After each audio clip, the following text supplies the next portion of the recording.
हम लोग ये श्योर हैं, हम लोग ये डर है कि मेरा बच्चा हादसा का शिकार हो गया है। कहा है मेरा बच्चा तेज है, अगर वो रहता जख्मी रहता तो किसी के भी फ़ोन से हमको नहीं, माँ को नहीं, किसी दोस्त यार किसी को तो कांटेक्ट करता कि खबर दो भाई। ये चीज़ नहीं हो रहा, इससे हम लोग डरे हुए हैं। ये बॉगी आज कट रहा है, वो बॉगी 3 दिन, एक दिन बाद बॉगी कटेगा। जिंदा आदमी भी रहेगा तो मर जाएगा। रेलवे का जो इंतज़ाम है वहाँ, कौन जान रहा है कि मेरा बच्चा जिंदा था लेकिन निकालने में देर हुआ जिसकी वजह से मर गया। अरे आप हमको नहीं देखने दीजिएगा बॉगी के पास, तो क्या आप मेरे बच्चों को पहचानते हैं? हटिए हटिए हटिए, जाइए भाई, एक बस ले जाता है। रेलवे तो सेंट्रल गवर्नमेंट का है ना, तो सेंट्रल गवर्नमेंट को तो इसको ध्यान देना होगा। हम लोग के भी तो सीएम गई, जितना बंगला का आदमी है सबसे हाथ दिखा के बातचीत, हॉस्पिटल में जाके देखना, घबराओ मत, हम लोग हैं ना, खाली हेलीकॉप्टर से डुक डुक के उतरेंगे, एक्शन दिखा के चले जाएंगे। हाँ, 2 दफ़ा कपड़ा चेंज करेंगे। पिछले 2 जून को उड़ीसा के बालासुर में हुए बदतरीन ट्रेन हादसे में कई लोगों को अपनी जान गंवानी पड़ी। उन्हीं में से एक शख्स है तोपसिया का 23 साल का मोहम्मद मजहर, और मैं इस वक्त खड़ा हूँ तोपसिया सेकंड लेन में मोहम्मद मजहर मरहूम के घर। उनके वालिद साहब है, और किस तरह से उस बच्चे की जान गई। और 2 तारीख को जब मजहर उस यशवंतपुर एक्सप्रेस ट्रेन जो कि बेंगलुरु से आती है, कलकत्ता हावड़ा आती है, वो भद्रक से आया था। भद्रक से उसने ट्रेन पकड़ा और वो हावड़ा स्टेशन के लिए आ रहा था। उसके बाद किस तरह से ये घटना पेश आया, मेरे सामने मजहर के वालिद साहब खुद है। क्या नाम है? मेरा नाम है मोहम्मद बाबू जी। और मजहर का ये साथ जो हादसा, ये आपको कैसे पता चला? मजहर करता क्या था? मजहर 10 एग्ज़ाम के बाद उसका एक दफ़ा छोटा एक्सीडेंट हो गया था बाइक से, तो काम नहीं कर रहा था उसके बाद से ठीक से, और काम तो था नहीं, पढ़ा भी नहीं और काम भी नहीं कर रहा था। बस यहाँ पे फर्नीचर के लाइन में पॉलिश वगैरह का काम कर लेता था यहाँ पे मोहल्ला में, यही सब काम था उसका। और अभी वो उसको सूरत जाना, इवेंट के काम से वो सूरत गया था 27 तारीख को, 27 मई, तो 27 मई को सूरत गया था, लेकिन वहाँ पे उसका काम नहीं बना, तो वो वापस आ रहा था। तो 1 तारीख को वो वापस आने में 1 जून को भद्रक उतर गया अपने फुप्पू के घर। अपने फुप्पू के घर रहा, तो 2 तारीख को वो कलकत्ता आने के लिए 2 तारीख को जसवंतपुर भद्रक से पकड़ा। क्या उस दौरान आपसे बात हुई थी? हाँ, तो हम उस वक्त थे बिहार में 2 तारीख को जी।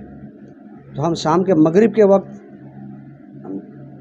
6:30 सवा 7 के बीच हम उसको फ़ोन किए कि कहाँ हो अब्बू? तो बोला अब्बू हम ट्रेन पकड़ लिए हैं। हमने ठीक है जाओ भाई, और ठीक से रहोगे, अभी हमको आने में हफ्ता 10 रोज़ लगेगा बोल के फ़ोन काट दी। उसके बाद ट्रेन हादसा हो गया। तो आपको कैसे पता चला कि यशवंतपुर ट्रेन का हादसा हुआ? ये कैसे पता? हमको पता चला कि हम जहाँ थे वहाँ उस घर में टीवी नहीं था।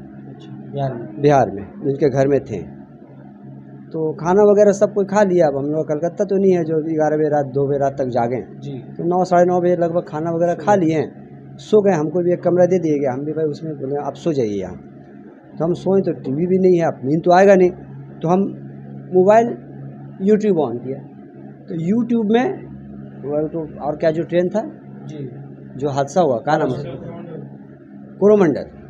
हाँ, उस यूट्यूब में आ रहा है कि कोरोमंडल ट्रेन का हादसा बालासुर में। तो हम डर गए, हम बोली गाड़ी में तो शायद बाबू मेरा गया है। ये नहीं हमको उस वक्त मालूम कि कोरोमंडल यहाँ से जा रही है, यहाँ से जा रहा है। हाँ, वो यहाँ से हावड़ा से चेन्नई, हाँ चेन्नई के जा रहा था। मैं हमको ये नहीं मालूम, हम इसमें पढ़ा ही नहीं पूरा। तो हम मोबाइल बंद करके यूट्यूब हटा के बेटा को फ़ोन किया, फ़ोन उसका रिंग हुआ लेकिन रिसीव नहीं हुआ। हम डर गए। उस टाइम कितना बज रहा था? उस टाइम बजता होगा 9 साढ़े 9 रात में। हाँ, और ये हादसा करीबन 7 बजे हुआ, तो 9 साढ़े 9 बज रहा है। तो हम अमान का फ़ोन नहीं लगा, तो हम घर फ़ोन किया, उसको हम लोग प्यार से अमान बोलते हैं, समझे ना।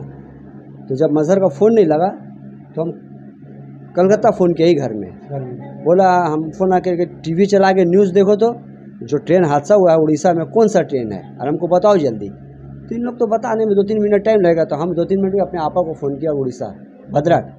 बोला आपा अमान कौन ट्रेन में किया? तो बताई जसवंतपुर से। तो हमको भी नहीं समझ में आया, जसवंतपुर एक ही नाम होगा। तो हम आपा को बोला, आपा तो ट्रेन तो एक्सीडेंट हो गया जिसमें अमान था।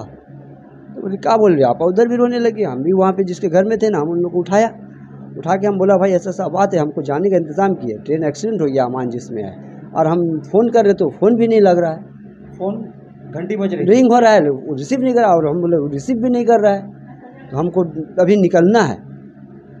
तो गाड़ी उड़ी इंतज़ाम कर दिया हम लोग, तो हम सुबह को आ गए यहाँ, लेकिन यार हम घर में कहाँ है? कलकत्ता आ गए। अच्छा, तो लेकिन हम अपने बहुत अजीज़ हैं, मेरे घर से घरेलू है मेरा रशीद, और जैसे भुट्टू भी है, हम लोग हमारे घर का ही रिश्ता है, जी, भले खून का रिश्ता नहीं हो लेकिन बहुत अजीज़ है, हर चीज़ शेयर होता है हम लोग में।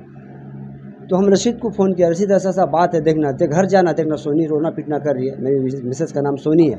हाँ, तो ये घर में आया तो मेरी अहलिया बुला ली अपनी बहन को, दोनों बहन, एक रहती है मेटाबुर्ज में, और एक रहती है मलिकपुर में, दोनों बहन आ गई, और ये बोली वो रोने पीटे हम अभी जाएंगे, अभी गाड़ी कहाँ मिलेगा भाई, हाँ अभी हम बालेश्वर जाएंगे हम लोग। दोनों खाला उसकी जान थी, माँ तो है ही है लेकिन दोनों खाला भी जाना, दोनों खालू भी जाने। तो अब हम लोग चलेंगे, तो यहाँ 2 गाड़ी ठीक किया गया, गाड़ी लेके रिजर्व, हम तो है नहीं, इन लोग निकल गए, रशीद के साथ में किया।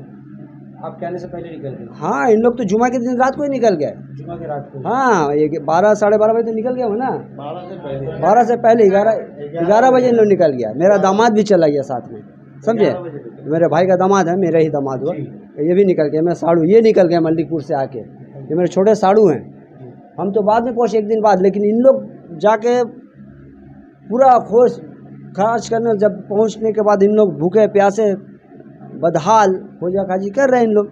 हम तो पहुँचे शनिचर के दिन, पहुँचते पहुँचते मेरा शाम हो गया, 7-8 बज गया होगा ना, 7-8 10 पहुँचा, काहे कि गाड़ी नहीं तो जाने का।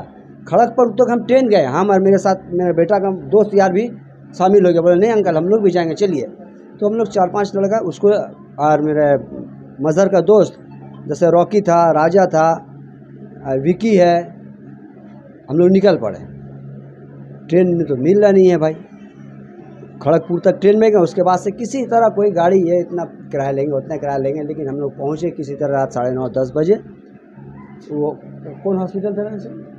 सोरो हॉस्पिटल गए, वहाँ पे देख रहे हैं सब बदहाल में बैठा हुआ है, रात को हॉस्पिटल में इंतज़ार होगा कि आएगा देखा जाएगा, वहाँ पर तो इंतज़ाम नहीं हो सका जहाँ बॉगी है, हादसा हुआ। अब ये तो था वहाँ, रशीद से भी थोड़ा पूछ लीजिए, वरना 1 दिन बाद तो हम पहुँचे। कैसे पता चला कि आपके बेटे का हादसा में मौत हो गया? मौत हो गया ये हम श्योर नहीं हम लोग, लेकिन हम लोग ये चाह रहे हैं कि वो है इस पोजीशन में है कि फ़ोन रिसीव नहीं कर रहा है। अगर वो मेरे बीच आप लोग लगातार फ़ोन कर ही रहे हैं, उसके बाद फ़ोन उसका लगना बंद हो गया, हो सकता है चार्ज, हाँ स्विच ऑफ हो गया। अच्छा, आप लोग, हम लोग ये श्योर हैं, हम लोग ये डर रहे कि मेरा बच्चा हादसा का शिकार हो गया है। कहा है मेरा बच्चा तेज़ है, अगर वो रहता जख्मी रहता तो किसी के भी फ़ोन से, हमको नहीं, माँ को नहीं, किसी दोस्त और किसी को तो कांटेक्ट करता है कि खबर दो घर में।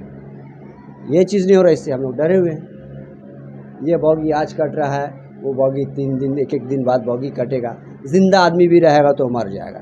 रेलवे का जो इंतज़ाम है वहाँ, कौन जान रहा है कि मेरा बच्चा ज़िंदा था लेकिन निकालने में देर हुआ जिसकी वजह से मर गया।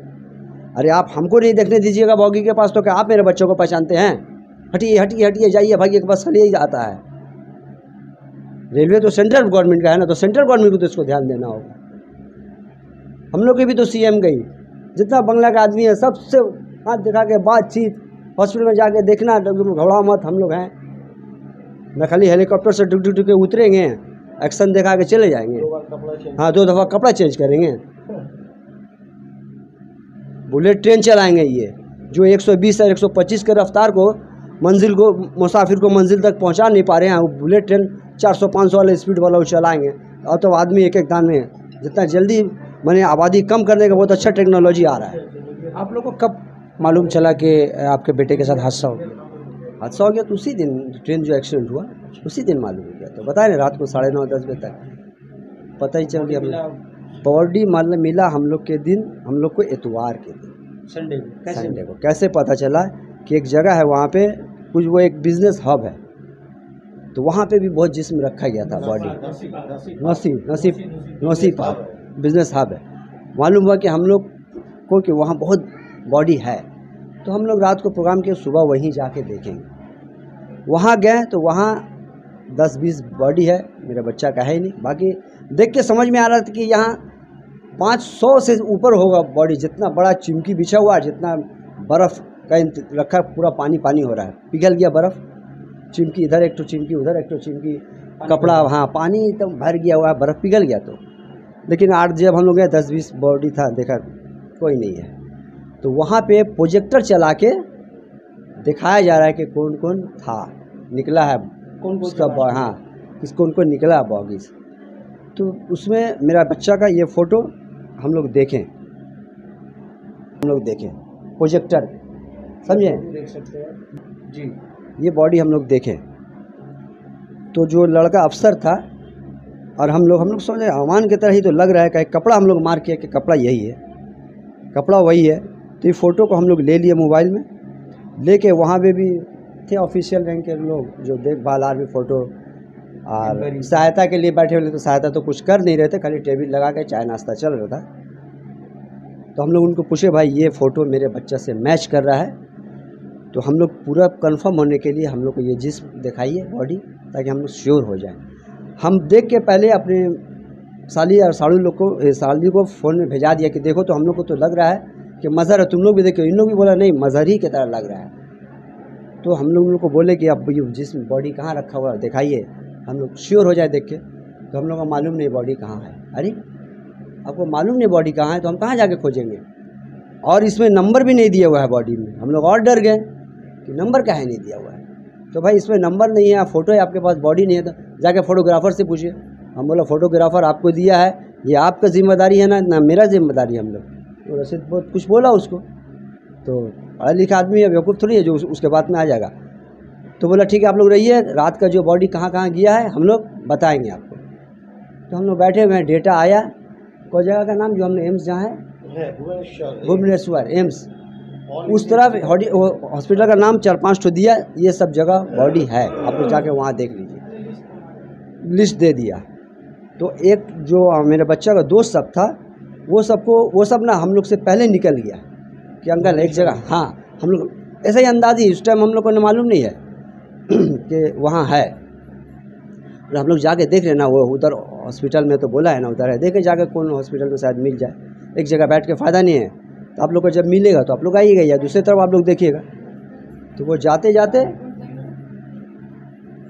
रास्ते में ना मेरा दोस्त का बच्चा सब ना अमान मज़हर के फ़ोन में ट्राई ले रहा था, तो फ़ोन रिसीव हो गया। डॉक्टर साहब का डॉक्टर नाम था,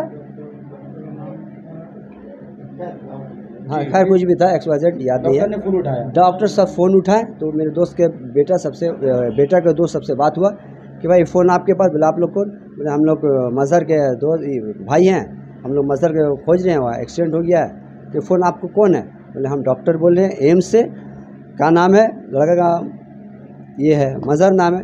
तो ठीक है आप लोग एम्स आइए, देख लीजिए अपना बॉडी। भुवनेश्वर एम्स, हाँ हाँ हाँ भुवनेश्वर, हाँ एम्स में आइए, आप लोग देख लीजिए आके। और वो मेरे बच्चा का दोस्त था रॉकी वगैरह डॉक्टर को मेरा नंबर दे दिया कि आप उसके पापा से बात कीजिए। डॉक्टर हमको फ़ोन किया, हम उठाए भाई, अननोन नंबर उठाए, बोले हम एम्स से बोल रहे हैं डॉक्टर, आप कौन? हम अपना नाम बताया, बोला आपके बच्चा का नाम मज़हर, बोला आप लोग एक दफ़ा आ जाइए एम्स में आके देख लीजिए। हम लोग वहीं गए तो आइडेंटिफाई, बच्चा लोग तो पहले पहुँच गया था, उन लोग पहचान कर लिया। तो हम लोग एक तो नंबर दिया, बॉडी नंबर 105, बोला आप बैठिए, अब आपको अंदर बुलाएगा तो आप जाके बात कीजिए। बस पेपर फॉर्मेलिटी पूरा करके हम लोग को हवाले कर दिया गया, हम लोग चले आए। पोस्टमार्टम वहाँ पे हो चुका था, पोस्टमार्टम हो चुका था। तो यहाँ कलकत्ता में मट्टी मस्जिद वगैरह से, हाँ सब कल कर दिए, एम्बुलेंस उन्हीं लोग दिया है, उसका किराया फिराया हम लोग को लग गया। कल हम लोग 9 बजे आए हैं, 10 बजे 10:30 बजे हम लोग तदफीन कर दिए 1 नंबर। और आप चूँकि तोपसिया में रहते हैं, और यहाँ जब इस घटना की खबर यहाँ के काउंसलर फैज़ अहमद खान और जावेद खान साहब जो यहाँ के उनको मिले, तो उनका कैसा रिस्पॉन्स? नहीं, उन लोग तो हमेशा करते हैं, घर में भी आते? हाँ आज फैज़ साहब घर पे आए थे बहुत देर तक, तो हमेशा कोऑपरेट है, बहुत देर तक थे, तो शाम को ही आए थे। अच्छी बात है। आप जब भद्रक वहाँ बालेश्वर गए तो 2 दिन तक आपको पता नहीं चला कि कहाँ कहाँ पे आपकी बेटी की लाश? नहीं, पता नहीं था हम लोग तो इतवार को जब हम लोग भद्रेश्वर के लिए ना क्या जगह हम निकले हैं तो रास्ते में हम लोग को मालूम, तो अनजाने निकल गए तो वहाँ बॉडी है, जाके देख ले वहाँ शायद मिल जाए, ये सोच के निकले नहीं। रास्ता में खबर आ गया कि हो सैटरडे के दिन में जो है बॉडी निकला था, रात में करीब 11 साढ़े 11 बजे निकला। 18 बॉडी निकला था, 18 बॉडी में यही मजर भी था उसमें। अब वो लोग क्या किया, अगल बगल डालने के बजाय एनओसी पार्क में दे देता तो कम से कम करीब रहता, वो सीधा भेजा दिया एम्स में, भुवनेश्वर एम्स में भेजा दिया। अब इसी के लिए हम लोग को वहाँ पहुँचना पड़ा। अब सैटरडे के दिन रात में, संडे के दिन मॉर्निंग में हम लोग को पता जब चला, दिन में पता चला, हम लोग को दिन में पता चला संडे के दिन में कि भुवनेश्वर एम्स में आ जाओ, आपको यहाँ कुछ बॉडी आया हुआ, उसमें आप देख लो आकर के। तो फिर हम लोग वहाँ पर दौड़ गए। 1 बजे दिन में हम लोग का एक टीम, मतलब एक मजहर का एक दोस्त लोग पूरा 6-7 लड़का वो लोग था, उन लोग साथ पहले निकला 1 बजे दिन में। बाद में फिर हम लोग भी यहाँ से 3 बजे तक रवाना हुए हैं कि चलो हम लोग जाके वहाँ पर ही, जब वहाँ पहुँचे तो पूरा कंफर्म हो गया कि हम ही लोग का बच्चा है वो, क्योंकि यूनिफॉर्म देखा वही पहन के था, उसके हाथ में रिंग था, वो रिंग भी हम लोग का है, और भी डॉक्यूमेंट्स जो वैक्सीन जो लिया था वो डॉक्यूमेंट्स भी उसके पॉकेट में था, मोबाइल भी उसके पॉकेट में था। मतलब ये पूरा कंफर्म है कि वो हमारा ही बच्चा है, क्योंकि शकल भी हम लोग का जो है कुछ मतलब उसमें मैचिंग पहले हो चुका था। इसमें देख के मतलब फ़ोटो देख के मैचिंग कर रहे थे कि हम लोग का बच्चा है। तो आपने देखा एक बाप की कहानी, एक बाप को अपने बेटे की लाश पाने के लिए 48 घंटे इंतज़ार करने पड़े। मजहर उन 275 रेल के बदनसीब मुसाफिरों में से था जो ट्रेन में चढ़ा तो ज़रूर था, लेकिन उसे नहीं पता कि वो अपने मंजिल तक नहीं बल्कि वो मौत के आगोश में जा रहा है।